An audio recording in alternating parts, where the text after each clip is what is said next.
This is your educational minute from the Forward Ed Network. Sit down in that interview chair. We usually start with the same baseline. Tell us about your philosophy on education, or walk us through a typical lesson. The problem in 2026 is that every candidate has a polished, practiced response to those questions. They know the buzzwords. They know they're supposed to say, student centered and relational. But culture isn't built on buzzwords, it's built on behavior, and especially behavior under pressure. Think about the last time a team meeting went sideways. Was it because someone didn't know how to write a learning objective?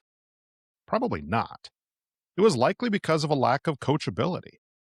I remember a hiring committee that I sat on a few years ago where a candidate had a resume that was essentially, it was a work of art. They had every credential. But when we asked about a time they failed, they couldn't name one. They were so polished that there was no room for honesty. We hired them anyway, and then within 6 months, that teacher had alienated their entire team.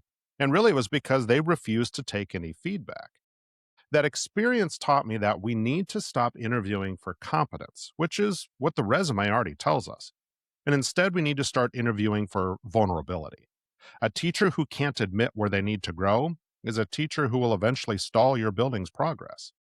To dig deeper into this, try asking a hard feedback question instead.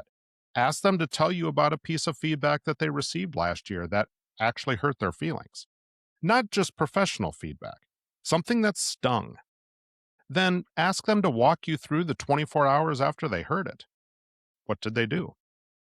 You can also look for their building move. Ask them what they do when they walk into a teacher's lounge and the energy is negative. Do they pivot the conversation or do they exit the room?